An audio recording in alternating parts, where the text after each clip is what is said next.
Exodus chapter 21.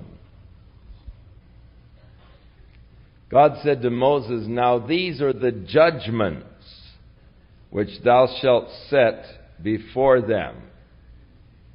Now, the judgments are really for the judges. You remember they appointed 70 to rule over the lesser, or they appointed men over the thousands, men over the hundreds, men over the 50s, men over the tens, to judge in the smaller matters so that they would only bring the major cases to Moses. So that Moses wouldn't be bogged down, as his Jethro said, "Hey, you're going to kill yourself, standing here all day long and judging the matters of the people."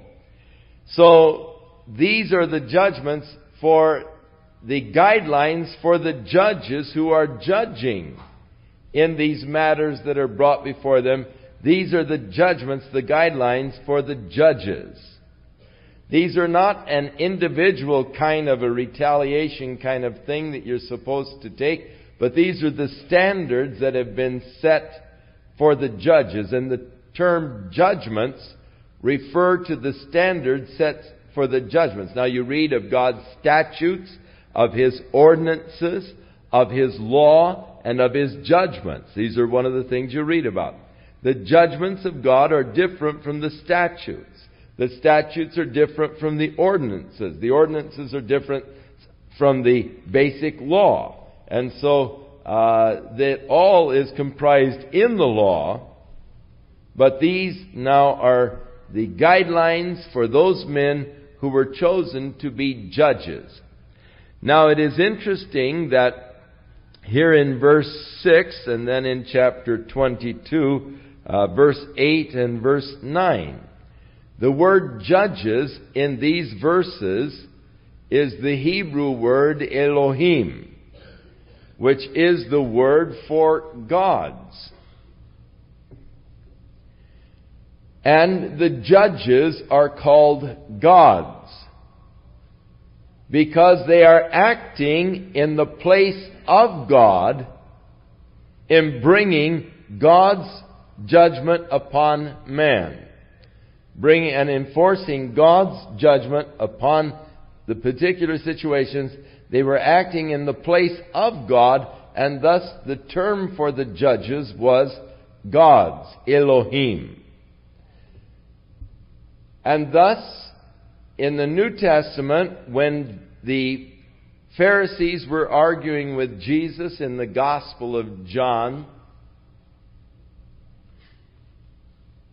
and when He declared the fact that before Abraham was, I am, and they took up stones to stone Him, Jesus said, "I've done many good works among you. For which of the works are you going to stone me?"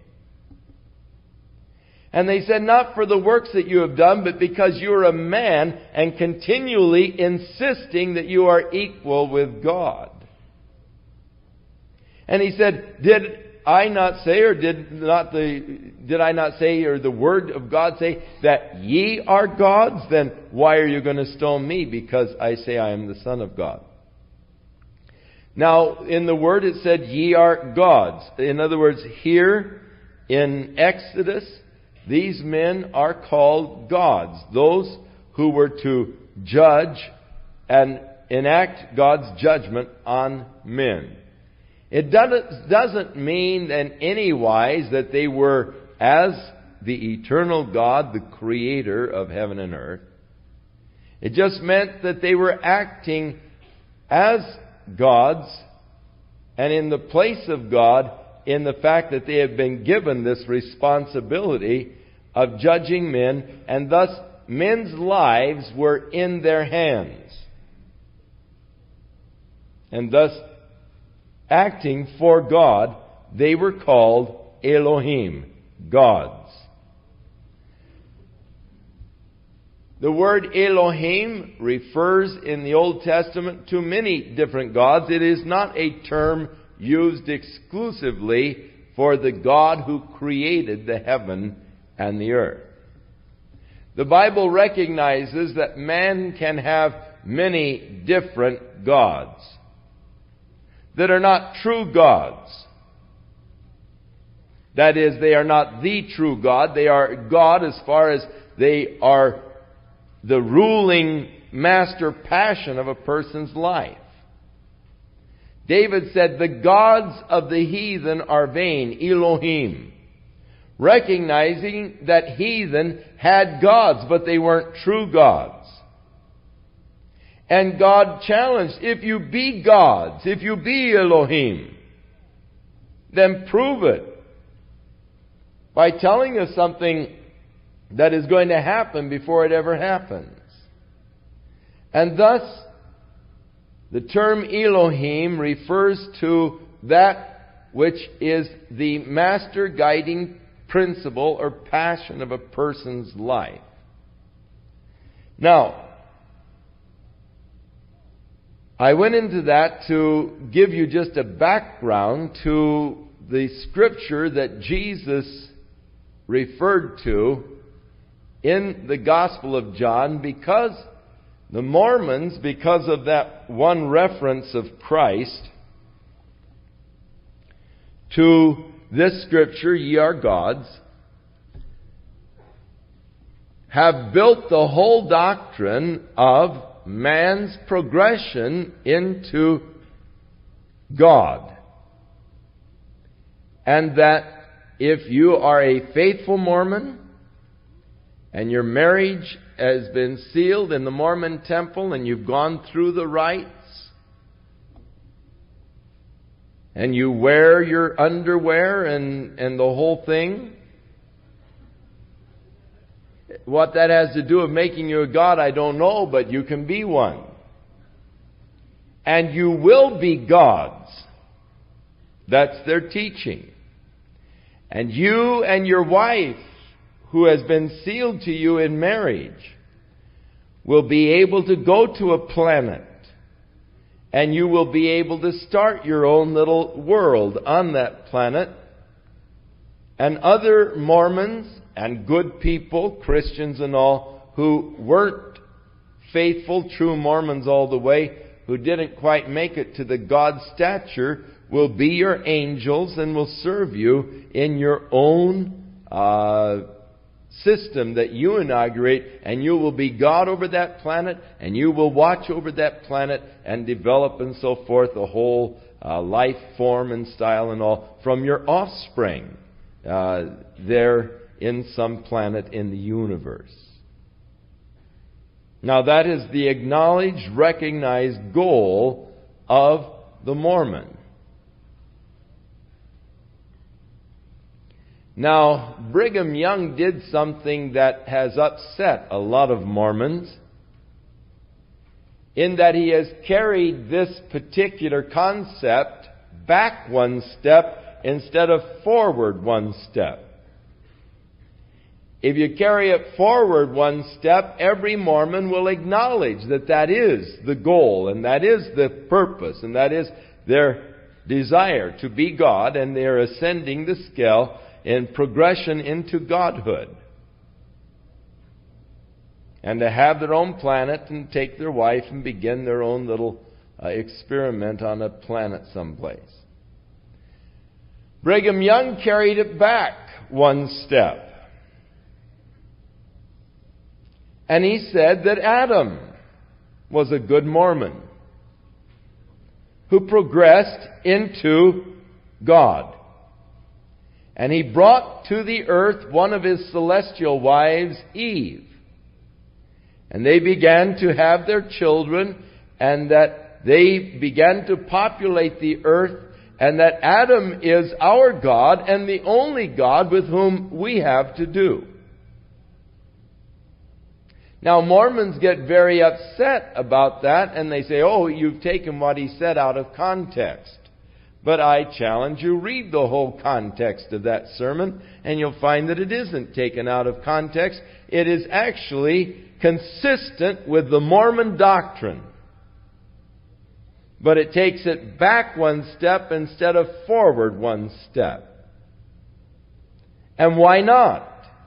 If you and your wife can be a god on a planet someplace and start the whole thing off, why wasn't Adam a man somewhere in another planet within the universe and became faithful and true and all and ascended into the godhood and, of course, brought one of his celestial wives, Eve, and started the whole thing. Now, that whole system of thought and idea, taken from one little verse in the New Testament, where Jesus said, "Did I not say in the law, ye are gods?" And from that one little verse, this whole system of thought and doctrine that you're going to be God, providing you're a faithful Mormon and so forth, has come out of that one verse of Scripture. Rather than researching and finding out what that Scripture was referring to. Not at all a progression into the Godhood as such. It's not what that is teaching. In fact,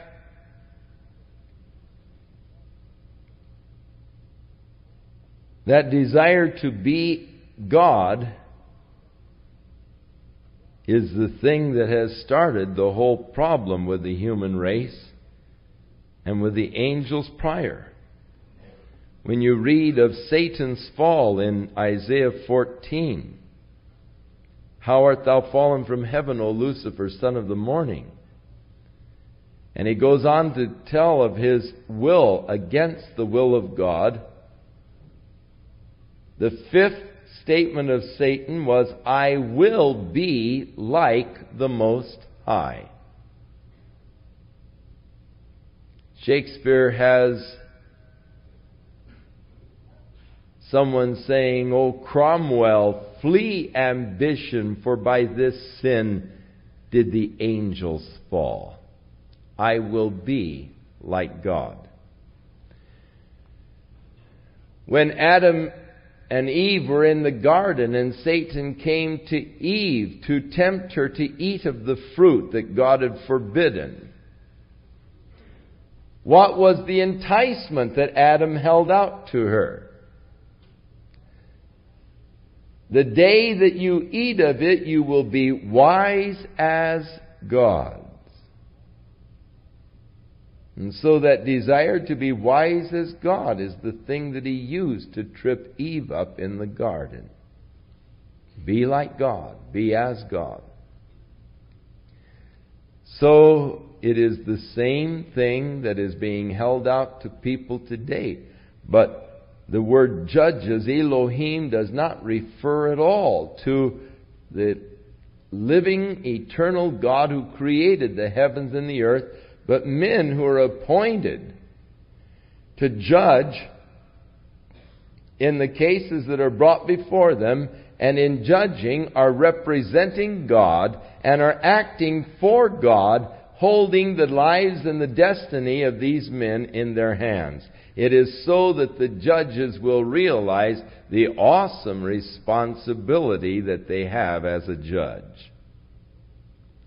There is one occupation I would never want, and that is to be a judge. To me, I could not live with myself if I were a judge. I would have too much difficulty in worrying about making a wrong decision, making a wrong judgment, realizing the awesome responsibility that here is a man, his life, his future is in my hands. It would absolutely destroy me to think that I had sent a man to prison for 5 years for a crime he did not commit. And that's one occupation I would never want. But unfortunately, those men who have that occupation have more or less taken, I think, from Judges, the concept of gods, and so many of them act as though they are God and want to be treated as God. When they walk into the courtroom, they want you to all stand and bow and so forth, and come before them and offer your pleas. And the attitude that many of them have is reprehensible. They need to realize the awesome responsibility that they have. And rather than making them proud, it should humble them. And they should come in, I feel, in a very humble way to sit in judgment, realizing the awesome responsibility that is theirs. Now, this whole chapter 21 deals with the judges and deals with their judgments, as it does on into chapter 22. So this is addressed basically to those men who were to occupy the position of a judge in Israel, and they were to judge over the various matters. And so he starts laying out certain basic laws that will govern, first of all, the position of a servant. If you buy a Hebrew servant, 6 years he shall serve, and in the 7th he shall go out free for nothing. If he came in by himself, he shall go out by himself. If he were married, then his wife shall go out with him. So here we find again the 6-in-1 pattern. 6 days shalt thou labor, do thy work. The 7th day is the day of rest. If you buy a Hebrew slave, 6 years shall he serve. If you were a Hebrew sold into slavery, 6 years you would have to serve, but the 7th year you go free. And I believe that this 6-in-1 pattern is significant, not only in a day, but God established it in a year also. He established the months. The 7th month of the Jewish calendar was to be a sacred month, and the Day of Atonement and so forth came in the 7th month along with the feast. It was a sacred month in their calendar. And then the 6 years, they were to sow their land. The 7th year, the land was to just grow of itself. They were just to eat of that which came from the land. They weren't to sow it. They were to give the land a rest in the 7th year. They failed to do this, and God got after them later for their failure to do that. And inasmuch as for 490 years that they were in the land, they didn't give the land the rest, God said, you owe the land 70 years of rest. So you can stay in Babylon for 70 years, and the land will get its Sabbaths that you robbed it of the whole time you were living there. And so God gave the land its rest, its Sabbath, as He shut them up in Babylonian captivity for 490 years. But I believe that the pattern will also carry out that for 6, and this is in 1,000-year cycles, for 6 millennia, the earth will go on in the bondage to Satan, sold out by Adam. But the 7th millennia will be a restoration, the freedom, the return to God. And thus, it makes the age in which we are living extremely exciting, because we're getting very, very, very close to the beginning of the 7,000th year.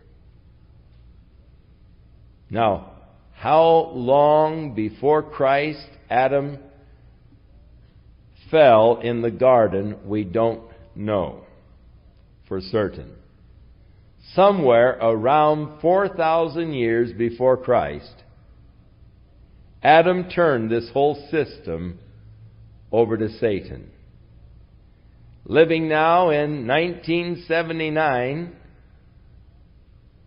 we realize that we are coming very, very close to the 7th millennia. Satan has ruled. We've been in bondage for just about 6,000 years. But we look forward to that glorious 7,000th year when man has been delivered, when the earth has been delivered and will be restored, and we will live and reign with Christ upon the earth for 1,000 years in the glorious kingdom age. So this 6 and 1 pattern has been established by God. I am convinced that it will also follow in 1,000-year cycles, and that we are coming extremely close to the end of Satan's reign and dominion and rulership over the earth and over man, that the day of redemption is very close. And that's what Revelation chapter 5 is all about. As Jesus takes the 7-sealed book, the title deed of the earth, and lays claim to that which He redeemed with His own blood. And then in chapter 19 of Revelation returns to establish God's kingdom upon the earth. So it's a very interesting law. Now, if he was sold of a slave and he came in by himself, he will go out by himself. If he were married and his wife came with him, then his wife can go out with him.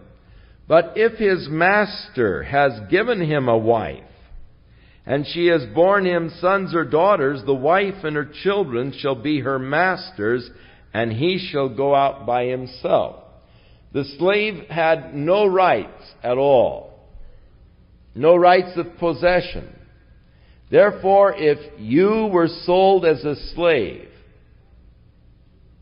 and while you were a slave, your master gave you one of the other slave girls for your wife, and you've had a couple of children. Now the 7th year has come, it's time for you to go free. You can go free, but you can't take your wife and children because she belonged to your master, and thus the fruit that has come from your relationship also belongs to him because you had no rights of your own of possession while you were working for him. You say, well, that seems very hard and cruel. Yes, it does. And it's hard for us to even imagine such a thing. But if the servant shall plainly say, I love my master, my wife, and my children, I will not go out free, then his master shall bring him unto the gods, the Elohim, translated judges, correctly so. He shall also bring him to the door, or to the doorpost, and his master shall bore his ear through with an awl, and he shall serve him forever.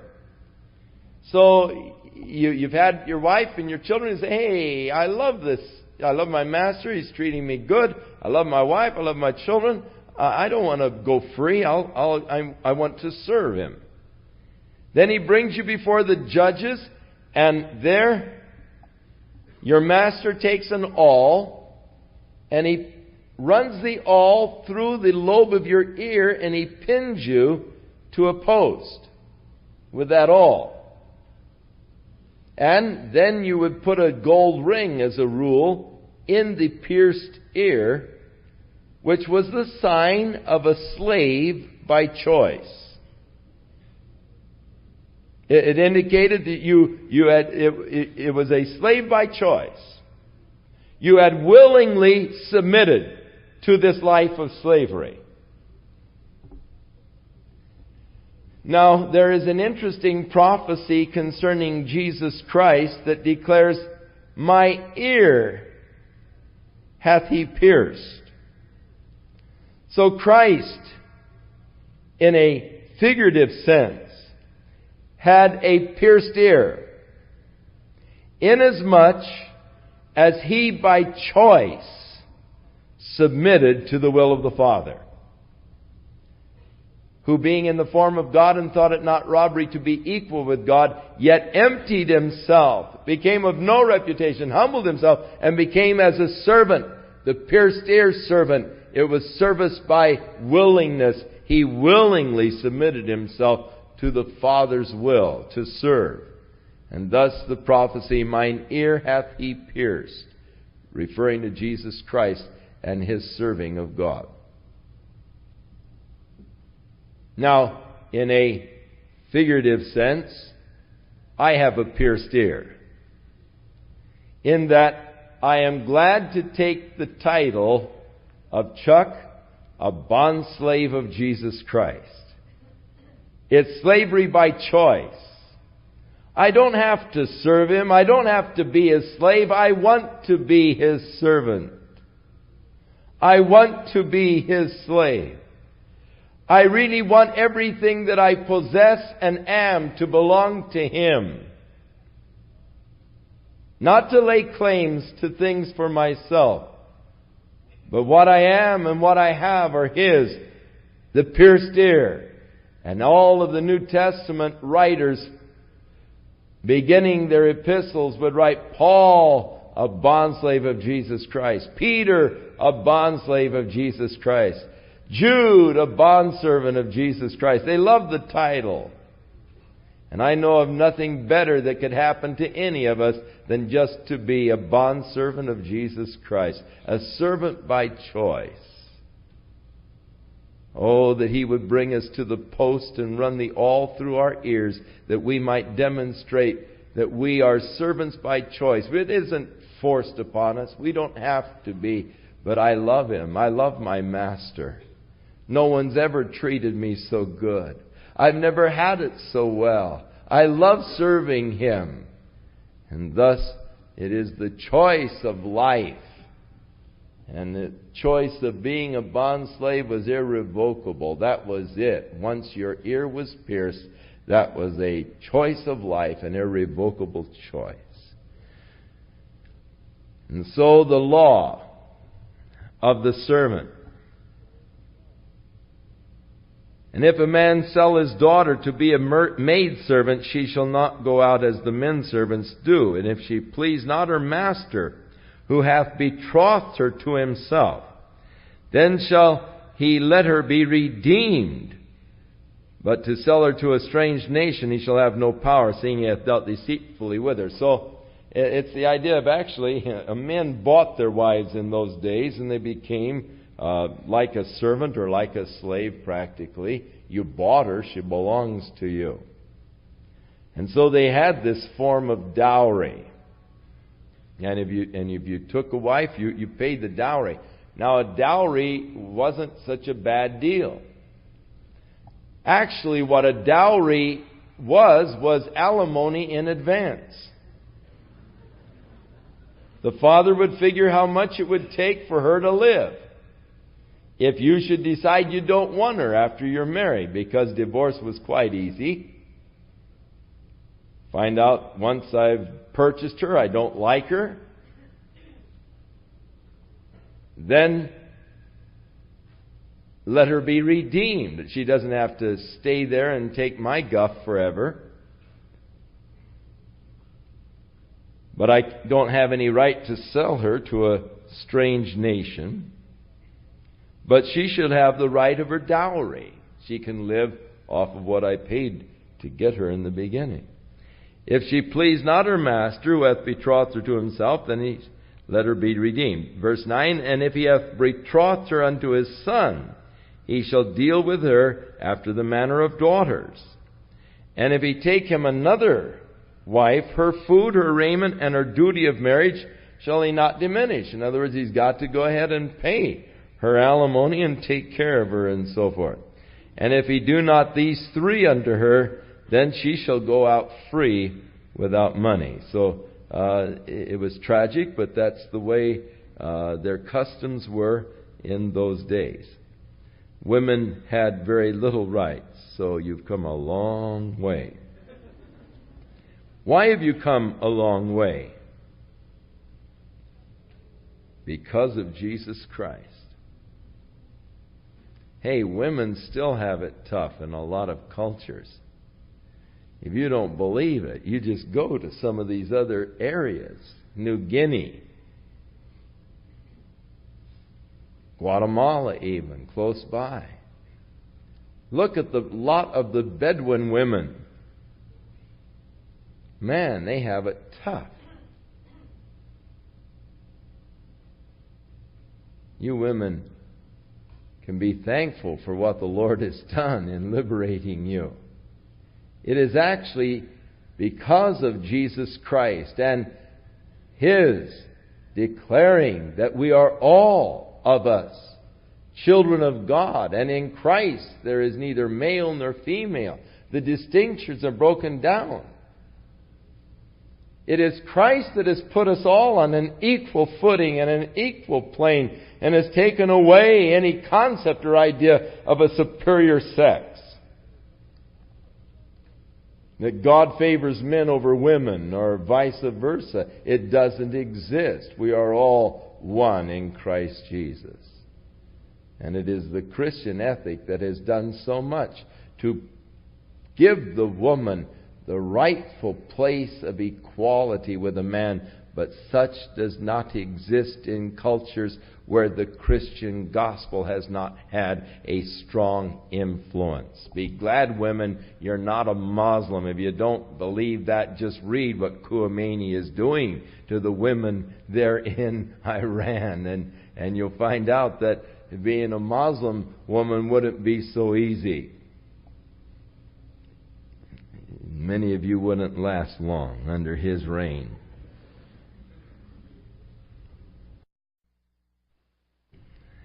Now we deal with assault and battery and murder, manslaughter, first and second degree, and manslaughter. Now he that smites a man so that he dies shall surely be put to death. And if a man lie not in wait, but God delivers him into his hand, then I will appoint thee a place whither ye shall flee. So if you, first of all, are guilty of just plain murder, capital punishment. But if it was accidental, or just not a premeditated thing, then God was going to appoint a place where you could flee and be safe. There were called cities of refuge that they established. And you could flee to a city of refuge, and there you would be safe from the avenger. Now, if you would kill my brother, then I would be obligated to kill you because you killed my brother. So if it were an accident, and yet I'm mad at you because you were foolish in doing it, and I'm wanting to get retribution and kill you, you could flee to a city of refuge, and there you would be safe, as long as you stayed in the city of refuge. But if you came out and I caught you, then I could kill you. But you had to stay in that city of refuge, so God appointed these city of refuges at strategic points in the land when they came into the land. So God is promising that these city of refuges would be appointed. Now, if a man come presumptuously upon his neighbor, this would be premeditated. Your purpose of coming is to slay him with guile, deceitfulness. Thou shalt take him from mine altar that he may die. In other words, you may even flee to the altar of God, but they can take you right from the altar of God and kill you, because yours was a premeditated action. And now, several things for which capital punishment was to be given. He that smites his father or his mother shall surely be put to death. The law said, honor thy father and thy mother. He that stealeth a man and sells him, or kidnappers, or if it be found in his hand, he shall surely be put to death. He that curses his father or mother shall surely be put to death. They didn't have nearly the problem with juvenile delinquency in those days that we have today.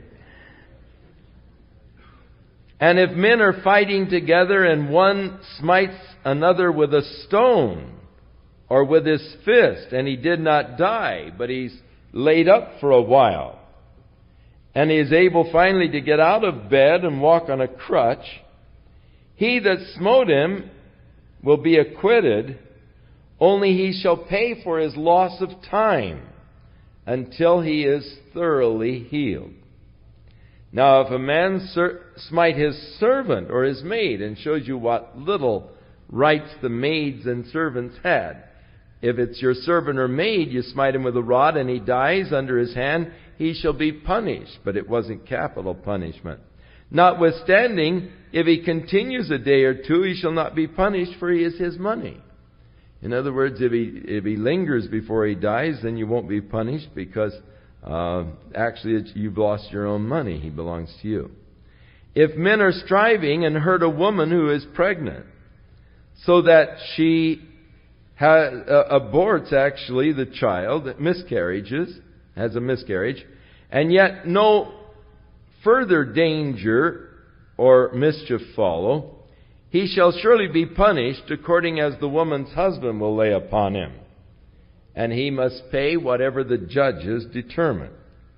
But if any further mischief follow, then you are to give life for life, eye for eye, tooth for tooth, hand for hand, foot for foot, burning for burning, wound for wound, stripe for stripe.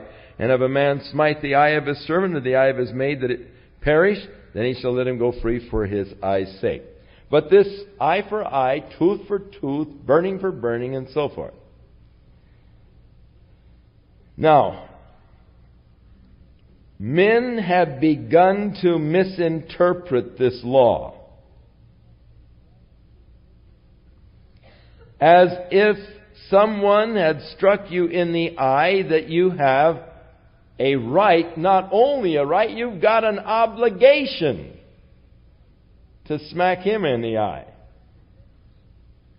In other words, they made it an obligatory thing. You knocked out my tooth, all right, man, you've had it. I gotta knock out your tooth. Tooth for tooth. And Jesus said, "Ye have heard that it hath been said." Now, really what the Lord is doing here is limiting. Because there is a perversity about our human nature that doesn't want to just get even. We want to more than get even. It used to be when my brothers and I were growing up, scuffling with each other. You know, we'd be sort of boxing and all, and maybe he would catch you one. What do you want to do? You want to catch him one back, just a little harder. And so many times where we started out just playing, boy, we ended up in a full-fledged fight. Because you keep getting harder and harder and harder and wanting to get back at him a little more. And you start out just sort of with a game and playing, but boy, you end up really just going at it. And that is human nature. So this was to put a limitation. An eye for an eye, not two eyes for an eye. A tooth for a tooth, not three teeth for one tooth. 3 tooth. And so the purpose of the law was that it would not exceed. But they had begun to interpret it as an obligation. And so Jesus said, "Hey, look, I say unto you, if a man smites you on the one cheek, turn to the other." Don't seek retribution. Don't seek to get even.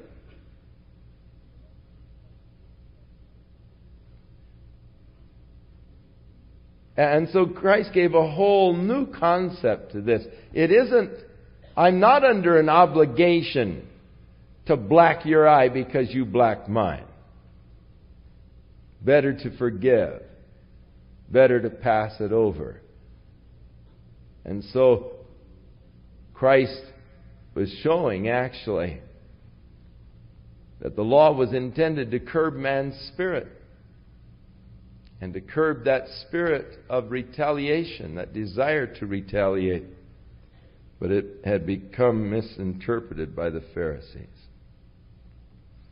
Now, we deal with the person dealing with his servant. If he hits his servant in the eye and the servant loses the eye, the servant goes free for the eye's sake. If you knock out a tooth of your servant, of your maidservant, then they get to go free for the tooth's sake. If an ox gore a man or a woman that they die, then the ox will be surely stoned, and his flesh shall not be eaten, but the owner of the ox will be acquitted. But if the ox were known to push with his horn in times past, and it has been testified to his owner, and he did not keep him corralled, but he has killed a man or a woman, the ox shall be stoned, and his owner also will be put to death. You've been told that your ox is bad, that it's out there goring people or trying to gore people, and you've been told about it, and you do nothing to corral it or to restrain it, then you are responsible for what your ox did. If there be laid on him a sum of money, then he shall give for ransom for his life whatever is laid upon him. So you could buy your way out of that one. Whether he have a gored son or a gored daughter, according to the judgment it shall be done unto him. Now if the ox shall push a manservant or a maidservant, he shall give unto their master 30 shekels of silver, and the ox shall be stoned. So it is interesting that Jesus was sold by Judas Iscariot for the price of a slave that had been gored by an ox. That was the amount. If a slave was gored by an ox, you were to pay the master 30 pieces of silver. If a man shall open a pit, if you dig a pit and you don't cover it, and an ox or an ass falls in, then you've got to pay for the ox or the ass to the owner of the beast who was slain. If one man's ox hurt another, that it dies, then they will sell the live ox and divide the money, and the dead ox also they can divide and barbecue. So, if it be known that the ox has been used to pushing in the times past, and the owner did not keep him in, then he shall pay for the ox, and the dead one shall be his own. In other words, you get the whole thing. He killed your ox, he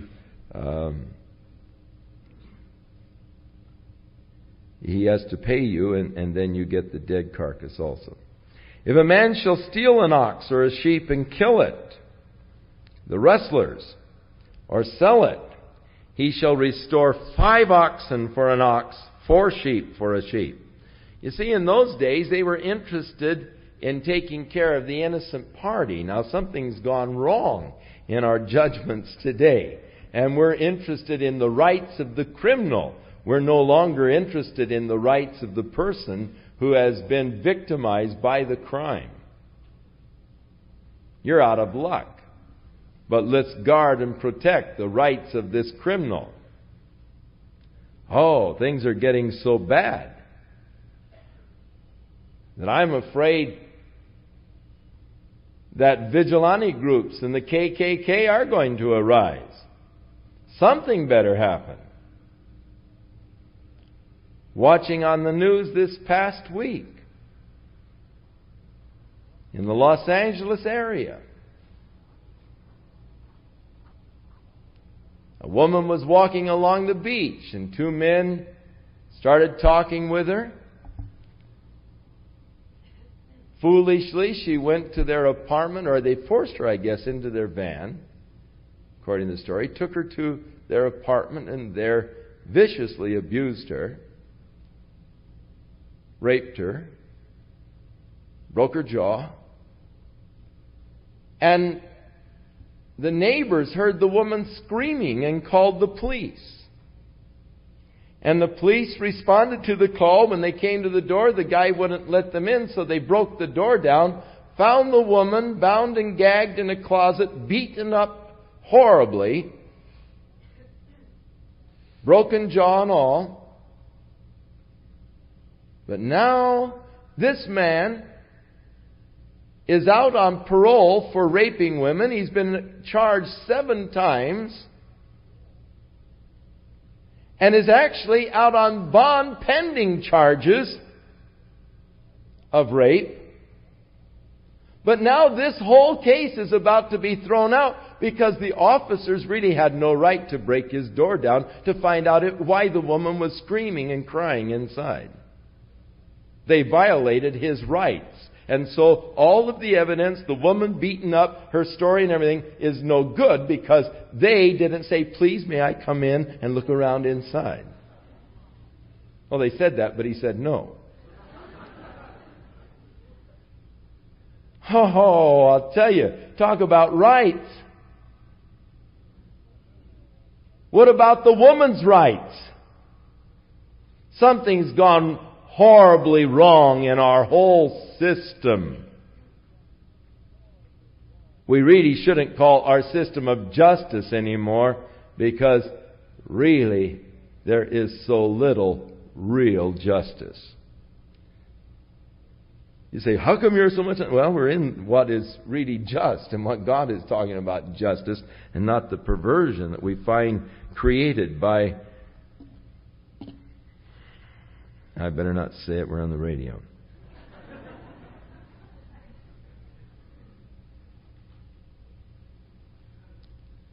Now, if a thief is caught breaking up and is smitten that he dies, there shall no blood be shed for him.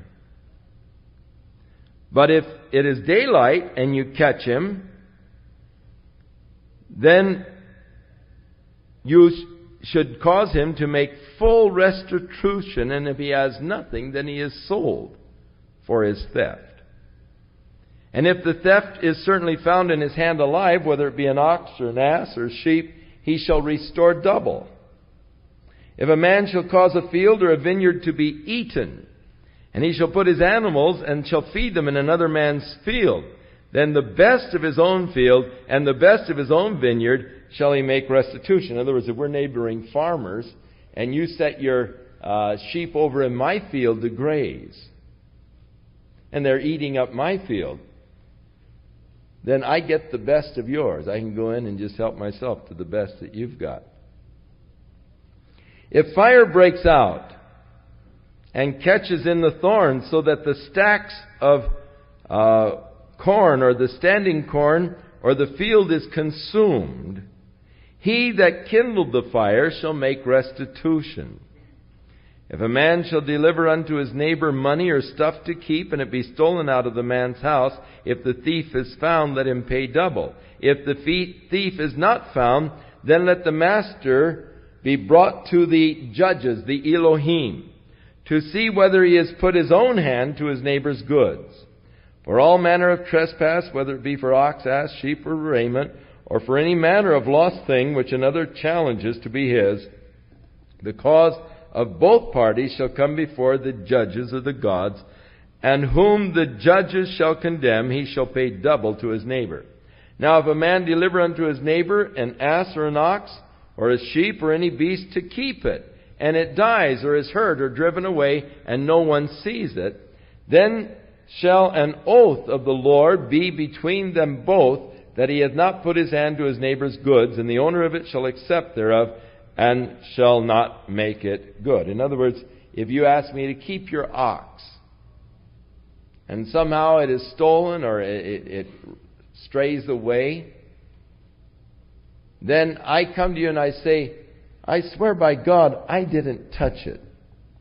I don't know what happened to it. Then you have to accept the fact of my oath that I really didn't touch it, that I didn't go ahead and butcher the thing and put it in my locker. So, then shall an oath of the Lord be between them both, that he did not put his hand to it. And if it is stolen from him, he shall make restitution unto the owner thereof. If it be torn in pieces, then I bring you the torn pieces, and I will not have to make good that which was torn. Now if a man borrows out of his neighbor, and it is hurt or dies, the owner thereof being not with it, you shall surely make it good. If I borrow your horse, and I overwork the thing in the heat, then I got to pay you for your horse. But if you come with it, and it dies, then I don't have to pay you anything, because then I've hired both you and your horse. It came for hire. Now if a man entice a maid that is not betrothed, and lies with her, he shall surely endow her, give her the dowry in order to be his wife. And if her father utterly refuses to give her unto him, then he shall pay the money according to the dowry of virgins. Thou shalt not, and now we get a lot of little rules here, again with capital punishment. Thou shalt not allow a witch to live. Bestiality is condemned with capital punishment. He that sacrifices unto any god save to Jehovah only shall be destroyed. Thou shalt neither vex a stranger nor oppress him, for ye were strangers in the land of Egypt. Ye shall not afflict any widow or fatherless child. If thou afflict them in any wise, and they cry unto me, I will surely hear their cry. Now, the next couple of cases here, God tells how that He will stand up in defense of the weak and of the poor. So be careful. Don't take advantage or seek to take advantage of persons that are already disadvantaged. The tragic thing to me is that so many of the charlatans prey upon people who are already in sad condition. They're already sort of broke. And they have ads in the paper, earn money in your own home. And they get you signed up, on where you give all kinds of contracts. And all you have to do is buy this $500 machine and so forth. And you can start making all these things. And you'll have all these contracts. You make so much money. And what you do is you end up $500 further in the hole than you were. And you're already in trouble, looking for a way to get out. And there are people that prey on the people that are already disadvantaged. I got a letter this week, and perhaps if you're on his mailing list, you got one too. And the letter said, Dear Charles, I've been thinking about you lately. And while I was here on my knees before God, I was holding your name up before the Lord in prayer. Somehow I feel there might be something wrong. Is there any problem, Charles? Write me and tell me about it. And please also enclose a gift, because I'm facing one of the greatest crises of my whole life. And he went on for 4 pages telling me of the great crisis and the sacrifices that he's going to have to make in order to do the great things that God has called him to do. I wrote him back.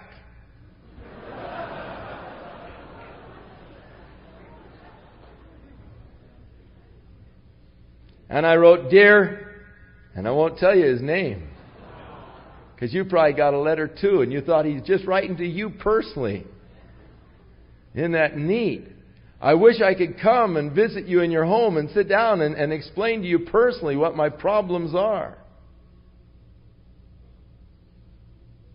I wrote back and I said, it might be a good idea that you would start teaching the Bible on television, but maybe you ought to read it first. And read 2 Peter, where he talks about the false prophets who through feigned words would make merchandise of you. I said, I don't like your computer letter. I'm insulted by it. You insult my intelligence. And they are just feigned words by which you're trying to get some bucks from me. I said, you say you're willing to make sacrifices. And I was told recently by a Presbyterian pastor in Palm Springs that you paid didn't tell him how much you paid, but I know. You paid several $100,000 for a new home in one of the exclusive areas of Palm Springs, and your son also bought a home of almost equal value in the same area. Are you willing to sacrifice that? If you are, then maybe I'll be willing to give you $25 of my meager salary. But not so that you can live lavishly. Oh, I was angry with that letter. I was angry not because he deceived me, because I could see right through the whole thing. I was angry for all these poor little widows out there on Social Security. It said, if you don't have $25, why don't you see if you can get it someplace? Because I'm really desperate. And for all these poor little widows that are going to get that, dear Mabel, I've been thinking about you this week. And as I was in prayer, I had your name here before God. And oh, Mabel, I'd love to come to your home and sit down with you right there in your house and tell you the problems I have. And dear little old Mabel is out borrowing $25 so she can send it to him because she doesn't know any better. That's the thing that upsets me. Now when Mabel is hungry and is crying out unto God because she doesn't have any food, because she sent her food money in response to this plea, God is going to hear Mabel's cry. And this guy's in big trouble. Because God says He hears the cry of the oppressed. And He will respond to it. And so God deals now with those that are oppressed. And,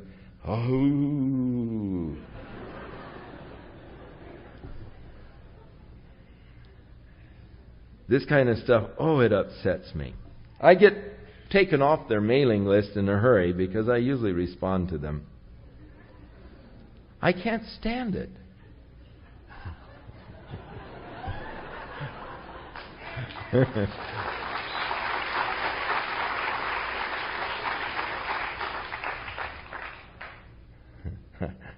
I said, David said, I have never seen the righteous forsaken or God's children begging bread. What does that make you?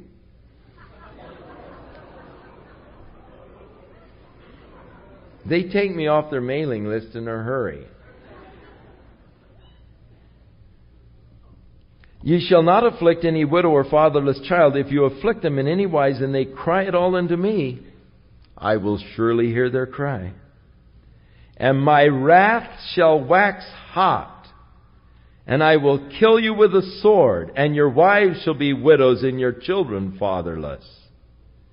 And if you lend money to any of my people that is poor by thee, thou shalt not be to him as a usurer, neither shalt thou lay upon him usury. These people that are going around and taking away people's houses, saying, well, we'll loan you money, sign all of these contracts, and you find that you've signed your house away and they sell it out from underneath of you. Boy, are these people going to have to answer before God. That's horrible, the things that are done. If thou at all take thy neighbor's raiment for a pledge, deliver it back to him by the time the sun goes down. Now, if you come to me and borrow money because you're really desperate, and I say, well, what are you going to give me for the pledge? I'll give you my coat. Before the sun goes down, I'm going to give you that coat back. Because you see, in those days, they didn't have blankets. They used their clothes. They just wrapped themselves up in their coat. And that was their covering. For it is his covering only. It is his raiment for his skin. Whereby when he's trying to sleep, and if it comes to pass, he's cold, and he cries unto me, I'm going to hear. For God declares, I am gracious. The Lord is very gracious towards the poor, towards the oppressed. His ear is open to their cry. And man, if you're oppressing them, you're the one guilty of oppressing them, and they're crying unto the Lord because your oppression, look out, you're trampling on dangerous grounds. I love God for His desire and concern and care for the poor. I love God because He is gracious, and that He does take care of those who are oppressed and cast down. Oh, how I appreciate God's graciousness. Thou shalt not revile the judges, nor curse the ruler of thy people. I'm glad he didn't say you're going to be put to death if you do. But thou shalt not, nonetheless. Actually, what does the New Testament teach us? Pray for those who are in authority over us. And that's really our obligation and responsibility. Pray. I wouldn't want to be a judge, but neither would I want to be the president. In fact, I wouldn't want to be in the legislature. I wouldn't want to have to answer for, the stuff that goes on anywhere in government. I'm glad I'm a bondslave of the Lord and not they used to call them what? Civic servants?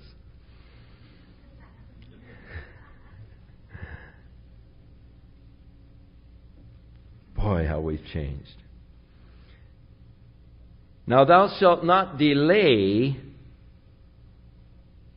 to offer the first of thy ripe fruits and of thy liquors.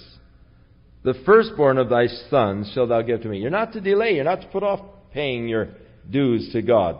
The tithes, the first fruits. You're not to hold back or delay on that. Well, if we have enough, then we'll give it to God. But actually, you're not to delay to offer your first fruit and the firstborn. Now God, remember the firstborn in Egypt were killed. So from that time on, God claimed the firstborn. So your firstborn son belonged to God. Now if you wanted to keep him, you had to buy him from God. And you could redeem him. You could keep him, but you'd have to buy him from God. The firstborn son belongs to God. And that was true of your animals. The firstborn animal always belonged to God. If your cow got old enough to begin to have calves, the first calf belonged to God. From then on, they were yours. First one belonged. If you wanted to keep it, actually, then you'd have to buy it from God. But you were to the firstborn. Likewise shalt thou do with thy oxen, with thy sheep. 7 days it will be with its dam, and on the 8th day thou shalt give it to me. So let the mother keep it for 7 days, nursing it. The 8th day it belongs to God. Ye shall be holy unto me, neither shall you eat any flesh that is torn of the beast in the field, but cast it to the dogs.